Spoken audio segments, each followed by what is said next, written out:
राधे राधे, हरे कृष्णा। मैं हूं आपके साथ प्रियंका तिवारी और स्वागत करती हूं आप सभी का आज के इस नए वीडियो में। आज मैं आपको करवा चौथ व्रत की पूरी पूजा सामग्री दिखाने जा रही हूं। साथ ही साथ कुछ पूजा की तैयारियां भी बताऊंगी जो कि आप सुबह भी कर सकते हैं, क्योंकि रात्रि में बहुत सारे काम होते हैं, हमें तैयार भी होना है, भोजन भी बनाना है। तो कुछ तैयारियां अगर आप सुबह से कर लेंगी तो आपको पूजा में आसानी रहेगी। ठीक है, तो चलिए वीडियो शुरू करते हैं। लेकिन अगर वीडियो पसंद आए तो मैंने पति पूजन, चंद्र पूजन और व्रत कथा का भी वीडियो दिया हुआ है, तो एक बार चैनल पे आके सभी वीडियो देख लीजिएगा। ठीक है, सबसे पहले आपको पूजा के लिए एक फोटो चाहिए होगी जिसमें चौथ माता का चित्र बना होता है। लेकिन इस फोटो में अगर भगवान भोलेनाथ के साथ माता पार्वती और श्री गणेश का चित्र बना हो तो बहुत ज़्यादा अच्छा होता है।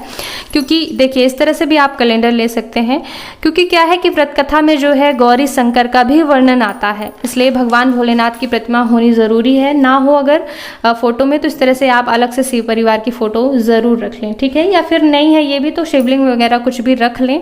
शिव जी की भी पूजा, श्री गणेश की पूजा बहुत ज़्यादा ज़रूरी है, क्योंकि ये चौथ का जो व्रत है ना, ये श्री गणेश का ही होता है मुख्य तौर पर। ठीक है, आगे जो है करवा चाहिए होते हैं हमें दो, हम सभी जानते हैं। तो एक करवा हम पीतल का ले सकते हैं, इसमें हम जल भरते हैं और इसी से हम हर वर्ष जो है चंद्र देवता को अर्घ्य प्रदान कर सकते हैं। अगर पीतल का ना हो तो हम जो है मिट्टी का भी ले सकते हैं, मिट्टी का हर वर्ष नया लेना पड़ता है। ठीक है, दूसरा करवा जो है हमें सासू माँ को दान करने के लिए लेना होता है। तो अगर इस तरह से मिट्टी का करवा लाएं तो ठीक है, नहीं तो ये चीनी का करवा जो है दान किया जाता है। अगर आपके क्षेत्र में चीनी का करवा मिलता हो, इस तरह से होता है, तो इसको ही ला करके जो है सासू माँ को दान किया जाता है। अगर नहीं मिल रहा है तो फिर मिट्टी के करवे में जो है मिठाइयाँ भर के दान करनी चाहिए।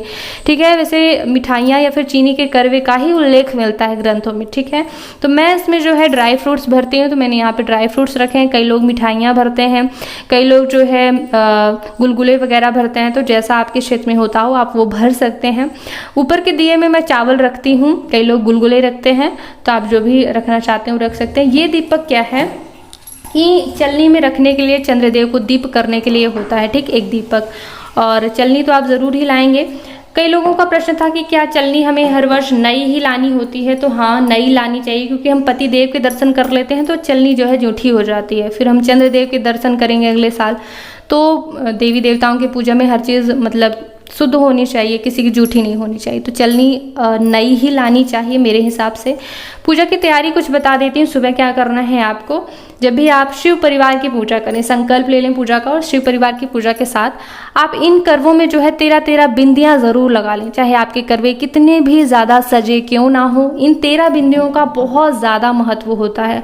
तो दोनों करवों में आपको 13 बिंदियां हल्दी कुमकुम वगैरह से आप ज़रूर लगा लीजिएगा।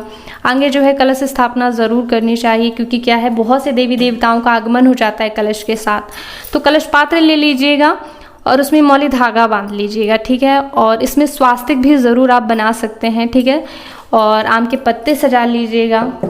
कथा पुस्तक हो तो अच्छी बात है, नहीं मैंने कथा की वीडियो डाली ही है, तो उस पर आप देख सकते हैं। इस तरह से जो है, इसके अलावा इन करवों में जो है 4 सींकें लगाई जाती हैं। इनको अलग अलग क्षेत्रों में अलग अलग नामों से बोला जाता है, जैसे कि उरई, सरई, जो भी आपके यहाँ बोला जाता हो। अगर ये नहीं मिल रही हैं, जैसे कि विदेशों में भी लोग पूजा करते हैं, नहीं मिल रही हैं तो आप चिंता मत कीजिए। ये इसलिए लगाई जाती हैं ताकि यहाँ से जो है पानी ना निकले।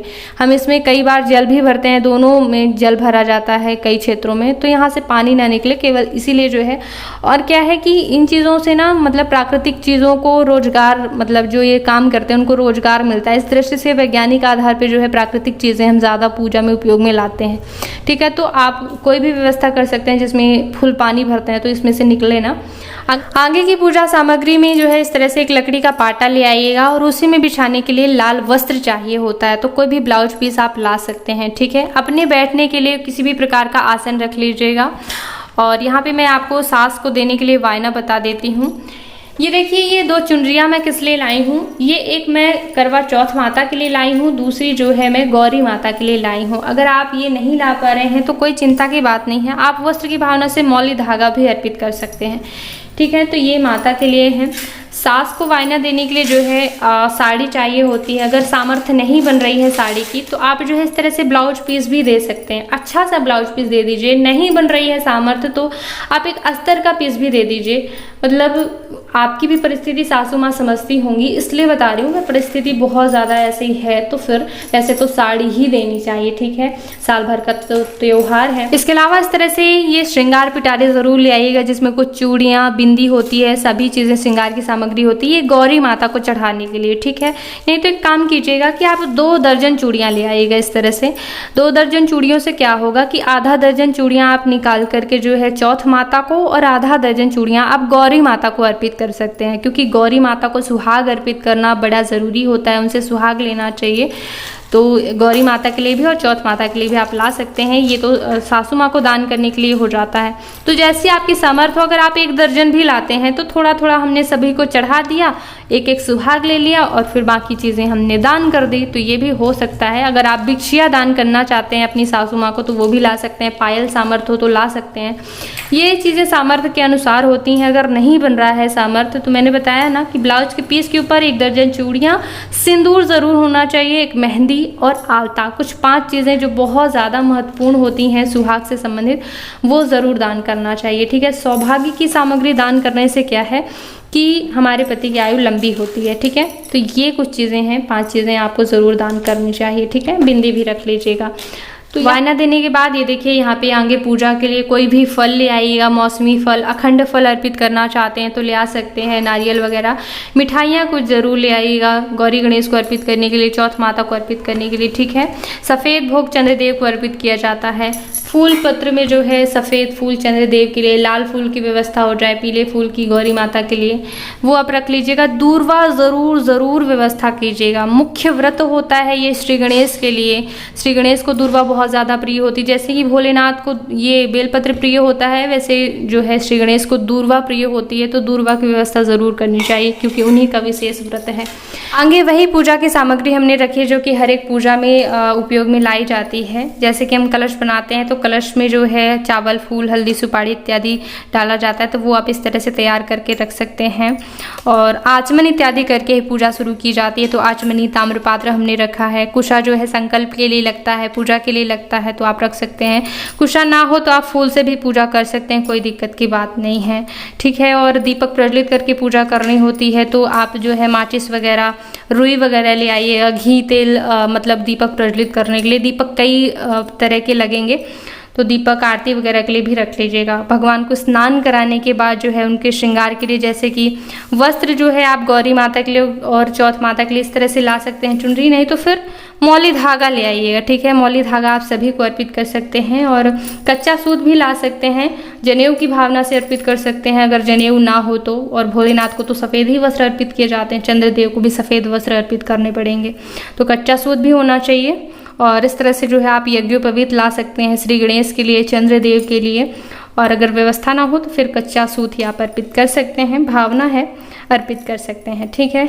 इत्र ला सकते हैं आप माताओं की पूजा के लिए, ठीक है। और आगे वही है श्रृंगार की सामग्री, हल्दी, सिंदूर ज़रूर ले आइएगा। ये सिंदूर है और ये कुमकुम है। सफ़ेद चंदन जो है चंद्रदेव को अर्पित किया जाता है। धूप बत्ती ले आइएगा, धूप दीप करने के लिए रख लीजिएगा। इसके अलावा भगवान को अर्पित करने के लिए कुछ पान के पत्ते और हल्दी, सुपारी, लौंग, इलायची रख लीजिएगा। कुछ दक्षिणा रख लीजिएगा भगवान को अर्पित करने के लिए, ठीक है। तो और अक्षत हमने यहाँ पे रखे हुए हैं। अक्षत ज़्यादा मात्रा में चाहिए होंगे क्योंकि करवे के ऊपर भी रखना है, अष्टदल कमल भी बनाना है, अक्षत भी अर्पित करना है, तो चावल थोड़ा ज़्यादा मात्रा में ही चाहिए होता है। तो इस तरह से जो है चावल के अलावा करवा चौथ के इस व्रत में गेहूँ का भी बहुत ज़्यादा महत्व होता है। गेहूँ जो है हम इस तरह से ढेरी लगा करके और इनके ऊपर जो है हम करवे रखते हैं, तो ढेरी लगाने के लिए भी चाहिए होगा। साथ ही साथ गेहूं के 13 दाने गिन करके हाथ में लिए जाते हैं और इन 13 दानों को हाथ में लेकर के करवा चौथ की व्रत कथा सुनी जाती है। तो थोड़ा सा ज़्यादा मात्रा में आप गेहूं के दाने भी ज़रूर रख लीजिएगा। तो इस तरह से आपको करवा चौथ व्रत में पूजा सामग्री की आवश्यकता होगी। मैंने कम से कम 15 से 20 वीडियो बनाए हुए हैं करवा चौथ के ऊपर, जिसमें कि जैसे कि विसर्जन विधि कहाँ करनी है, उरई सरई कहाँ पे विसर्जित करनी है, अगर सास नंद कोई भी नहीं है तो किसे जो है करवा दान करना है, क्या करवों में भरना होता है, अलग अलग क्षेत्रों में जैसे अलग अलग नियम है, मासिक धर्म में कैसे करवा चौथ का व्रत करना है, बहुत से नियमों के अलग अलग, कथा का अलग वीडियो दिया हुआ है, चंद्र पूजन, पति पूजन के अलग अलग वीडियो है। तो उन सभी वीडियो देखने के लिए एक बार चैनल पे ज़रूर आइएगा, क्योंकि जो भी ग्रंथों और शास्त्रों से पढ़ती हूँ शुद्ध जानकारी उपलब्ध कराती हूँ, पंडितों के घर से ही हूँ तो वही उसी तरह से पूजा विधि भी करके दिखाती हूँ। तो एक बार चैनल पे ज़रूर आइएगा। इस वीडियो को देखने के लिए बहुत बहुत धन्यवाद। ओम नमः शिवाय।